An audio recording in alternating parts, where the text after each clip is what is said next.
Lorenzo Varela nace nun barco que despois, según a miña hipótese, está algún tempo en Monterroso, que logo emigra, pasa a xuventude, a infancia, vai á escola, a primaria, todo eso, en Nueva Pompeia, en Buenos Aires, que regresa a Monterroso. Monterroso a xuventude, logo vai a Madrid, bachillerato, logo a guerra, e todo aquilo é un home que non ten...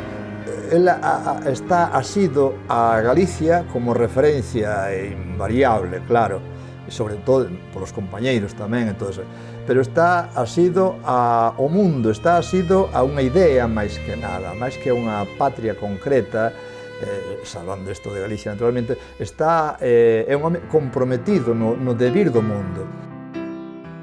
As ideas universais de liberdade, igualdade e fraternidade irrompen como un lóstrego nas conciencias das amplas masas de traballadores que sacoden os cimentos do vello réxime, para instaurar, o 14 de abril de 1931, a Segunda República Española.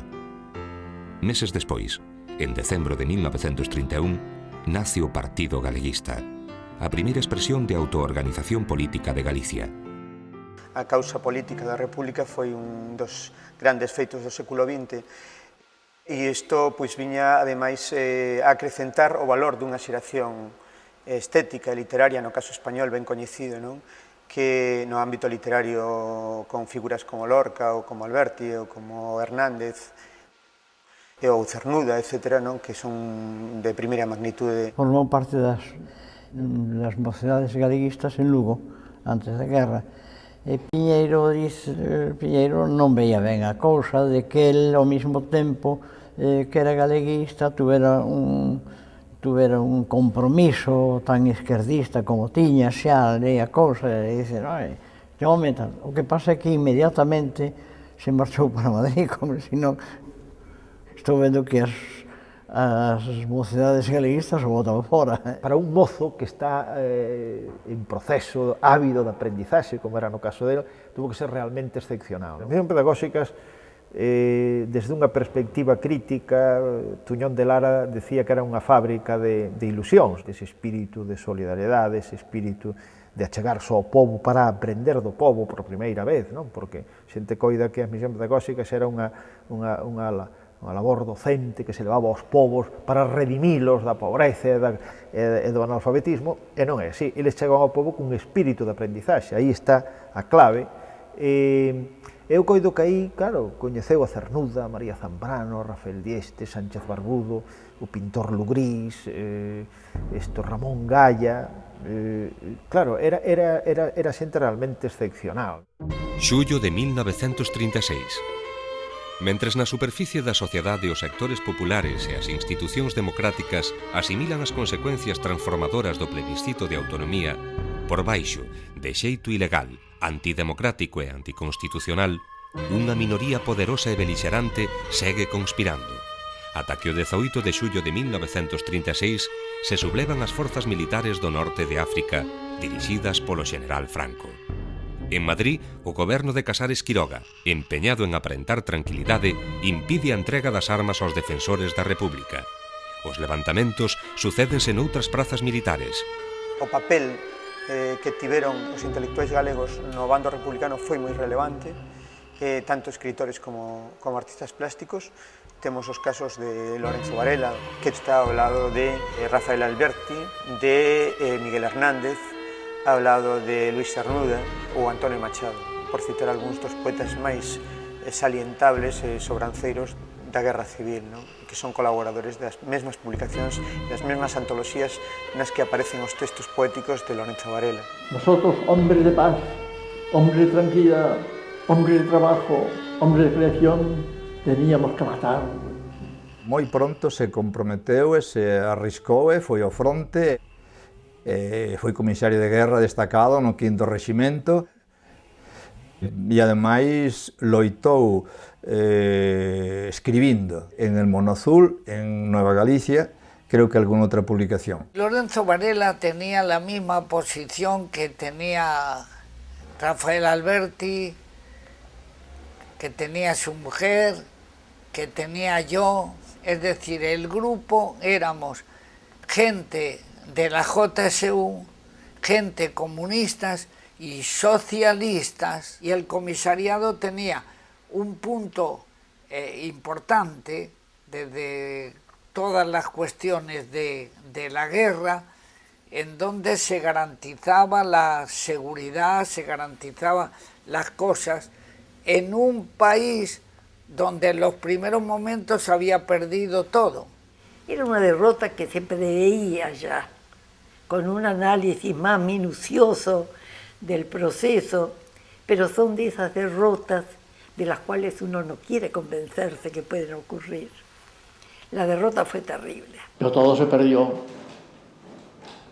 Aquel sueño, aquella derrota, aquellos miles de muertos, sirvieron a nosotros para darnos una conducta. 1939. Morte, derrota, exilio. 1939. Cárcere, resistencia, reorganización. 1939. Está la Segunda Guerra Mundial.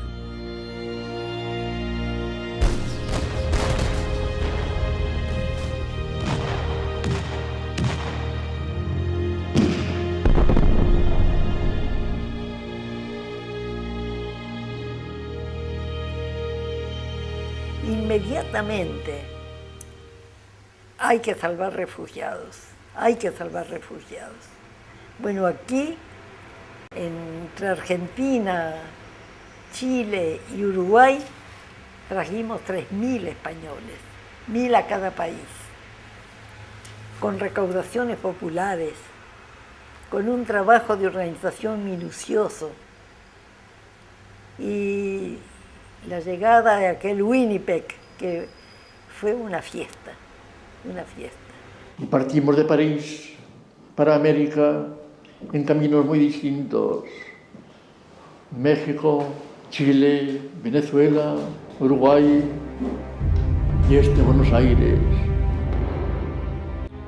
O desgarro sufrido pola derrota na Guerra Civil continúa no exilio.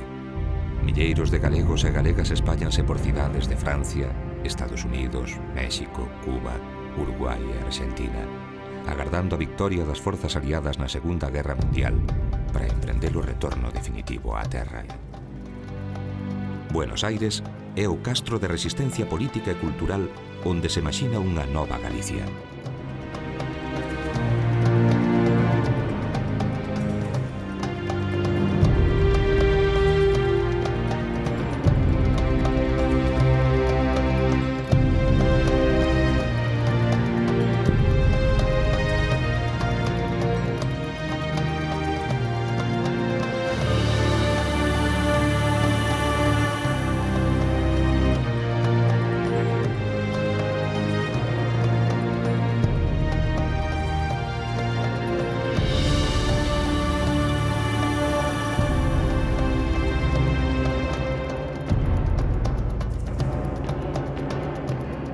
As revistas que dinamizan os escritores galegos, especialmente Varela, Xoane, Arturo Cuadrado, son revistas abertas ao ámbito da cultura latinoamericana en sentido xeral e Argentina en particular.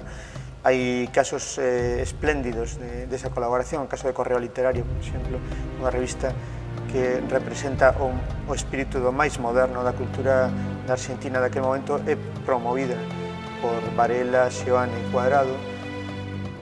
Cuando en el año 1940 iniciamos con Luis Xoane y Lorenzo Varela una alta cumbre de publicaciones gallegas en nuestro idioma, fundamos la mejor editorial que aún perdura de América. Sus primeros libros eran 2 libros de Galicia. Uno del pasado, un libro de Rosalía de Castro, Orillas del Sar, y un libro contemporáneo de Rafael Dieste, Rojo, Farol, Amante. Es decir, nuestra labor no era solamente de recordar el pasado, no, sino de construir el futuro, E na tertulia do Tortoni había comunistas como Lorenzo Varela, como Rafael Alberti, e había persoas que non renegaban do comunismo como Rafael Dieste, e había persoas moi próximas ao universo comunista, como Antonio Baltar, figura extraordinaria e admirable. E o que Seoane fixo, por iso incluso que chamamos a cultura galega, a cultura literaria galega formulada en idioma galego, fixo máis que Castelao. Porque Castelao fixo a súa obra, e está ben.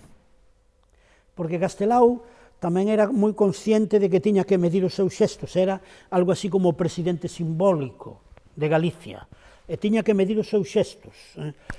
Seoane non, Seoane estaba un pouco fora dunha ortodoxia, e tiña que, en todo caso, poñer un pouco de freo aos seus entusiasmos. Te encontrabas en los bares con Borges, con Sábato. En la Facultad de Filosofía todavía iba a los boliches de los alrededores Julio Cortázar, casi como uno más. Había un grupo de hombres muy atractivos que eran tres españoles, Cuadrado, Seoane y Varela. 1945. Remata a Segunda Guerra Mundial. Franco cae. Sí, non, sí, non. A emigración e o exilio soñan cunha Galicia e unha España liberada e democrática tras a rendición do eixo fascista. As forzas políticas republicanas prepáranse para restablecer a orde constitucional e democrática, interrompida polo golpe de Estado fascista de 1936. Na súa obra galega está moi presente a pegada do social, de feito é un escritor xunto coa faceta poética de Luis Seoane, que de alguma maneira abre unha corrente social realista antes de Celso Emilio Ferreiro, bastante antes, porque hai que ter en conta que os poemas galegos, os primeiros poemas galegos de Lorenzo Varela son dos anos 40. Polo tanto, vai ser unha presencia constante nel. Tanto desde a perspectiva de utilizar o pasado histórico, de maneira que sirva de modelo, é o caso dos poemas, por exemplo, os 4 poemas para 4 grabados, como as referencias ao presente máis próximo a él, como o caso dos poemas que aparecen en Lonxe ligados á Guerra Civil ou á resistencia guerrilleira na Galicia da posguerra, que tamén aparece nos seus poemas do seu libro máis relevante, que é Lonxe. Algunas revistas fueron entregadas a intelectuales brillantes. Barbieri, Vicente Barbieri, un formidable poeta, se hizo cargo de una revista de mucho tiraje, El Hogar, y Ernesto Sábato quedó como director durante un tiempo de otra revista de gran presencia en nuestra vida cultural, que era Mundo Argentino.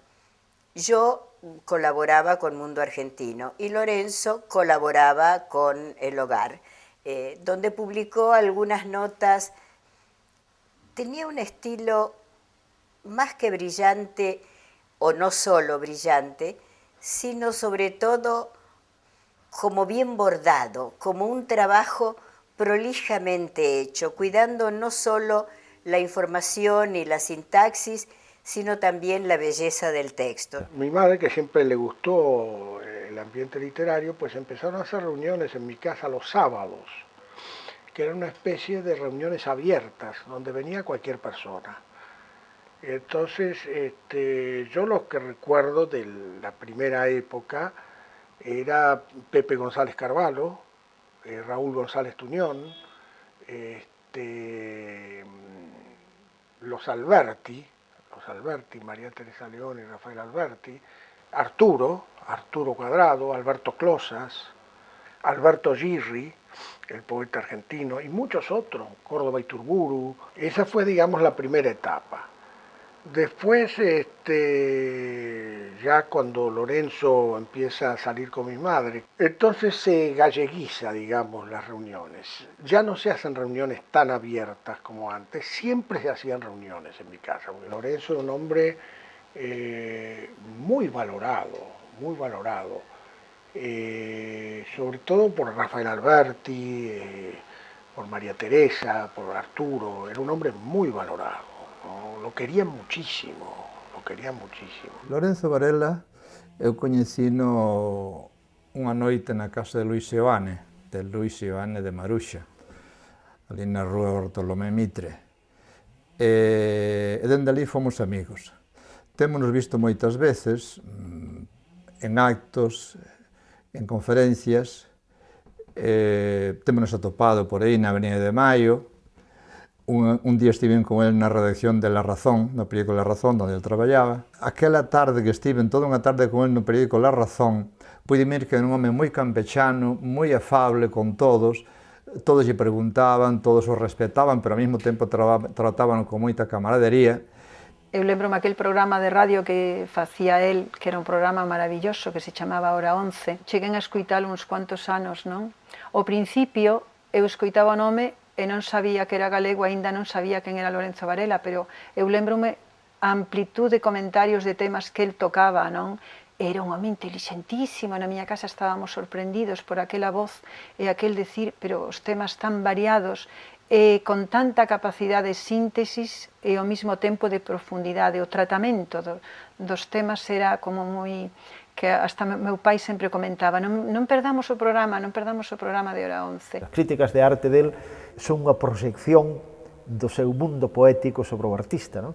De aí que fosen unhas críticas sempre excepcionais e que enfocaba sempre a obra do artista desde unha perspectiva distinta.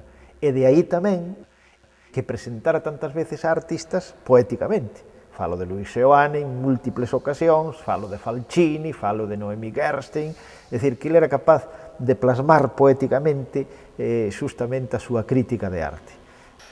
Lorenzo adaptouse ao país, non se integrou en sí, adaptouse porque non quedou outro remedio como todos exiliados, pero todos pensaban volver.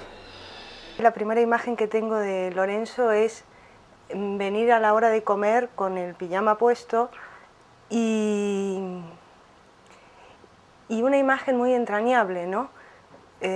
Sobre todo recuerdo muchísimo que se tiraba debajo de la mesa a jugar conmigo. Y el tema es que era la única persona que se tiraba debajo de la mesa a jugar conmigo, ¿no? No recuerdo ni a mi padre, ni a mi madre, ni a mis abuelas, ¿no? Y recuerdo mi infancia, ¿no? Y muchas veces he pensado lo difícil que tiene que haber sido para él abandonar su país y tener que irse a Argentina. Y ese dolor, ¿no? De dejar tu gente, tus amigos, tu tierra, tu familia. Entonces, muchas veces pienso, ¿no? ¿Qué habrá sentido Lorenzo en tantos años de exilio? Yo, por ejemplo, trabajaba en ese momento, era secretaria de redacción de una revista que fue importante en el continente, que dirigía Eduardo Galeano, que su nombre sigue siendo importante en el continente, que se llamaba Crisis. Era una revista exclusivamente de cultura, con un claro contenido político, pero político a partir de la cultura. El último reportaje que se le hace a Neruda poco antes de morir se publica en la revista Crisis. Y nucleaba gente como, qué sé yo, como Varela, como Sábato, como Haroldo Conti. Bueno, ser parte de la redacción de Crisis era estar en área de riesgo. Él marcha de Argentina porque era un periodista comprometido, era do Diario Mundo, escribía, o Diario Mundo era un diario moi progresista, con artículos duros para a oligarquía, para o gobierno que dominaba acá. Entonces había unha persecución total dos periodistas e sobre todo dos do mundo, e él tuvo que escapar porque sabía que o estaban buscando, a tal punto que o Diario Mundo desapareceu todo porque a ditadura militar queimou todos os números que había, queimou, non quedou un Diario do Mundo en pé. Era muy inteligente, muy caballero su comportamiento, por lo menos con la gente amiga que yo conocí, todos lo querían, ¿no? Y la prueba es que cuando se fue esto, se notó la ausencia, y no solo nosotros, sino los más amigos como era Luis y Arturo.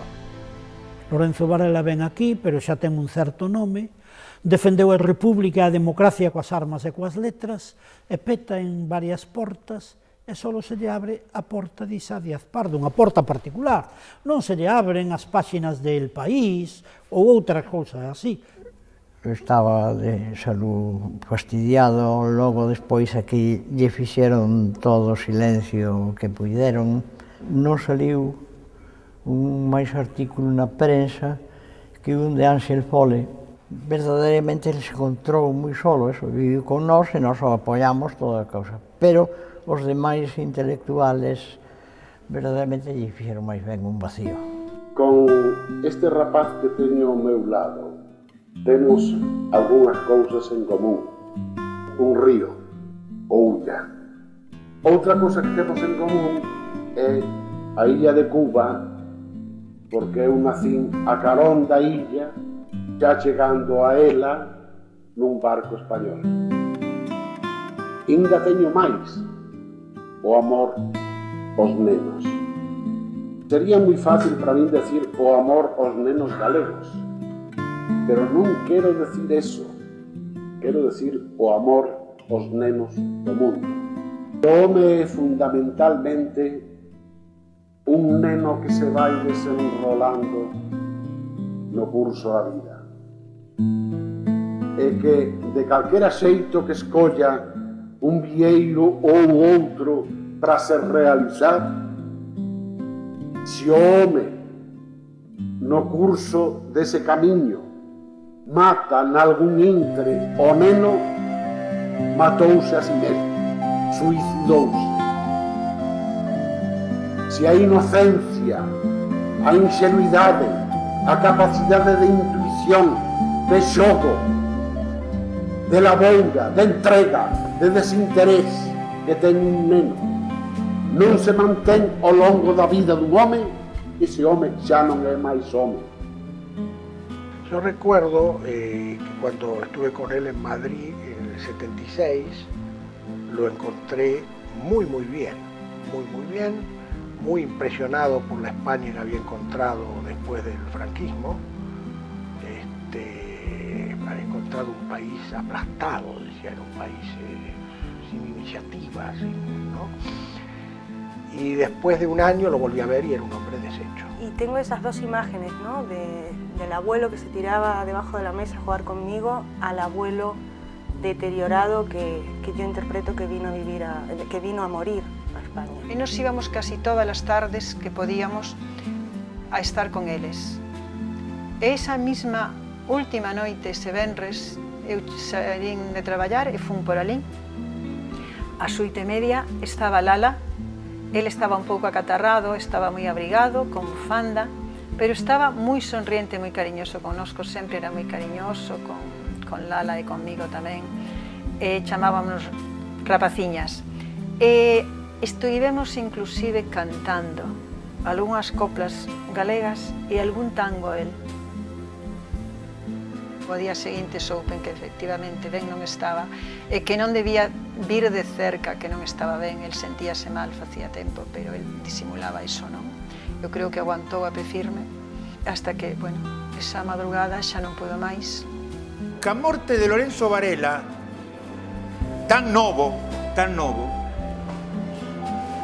morre a posibilidade de que un intelectual galego que vive o exilio pudiera transmitir en Galicia as vivencias do exilio. E ademais, eu coido que perde non só Galicia, a posibilidades que tiña Lorenzo excedían o marco galego. Así que Lorenzo Varela, pola súa obra, pero tamén polo significado que ten, este ir de derrota en derrota e non ata a vitoria final, que el non haberá. Como dixo hai pouco Ernesto Cardenal, somos soldados dun exército derrotado dunha causa invencible.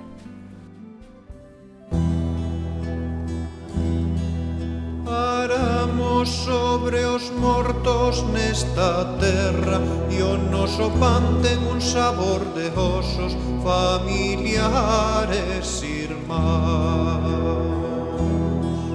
O monte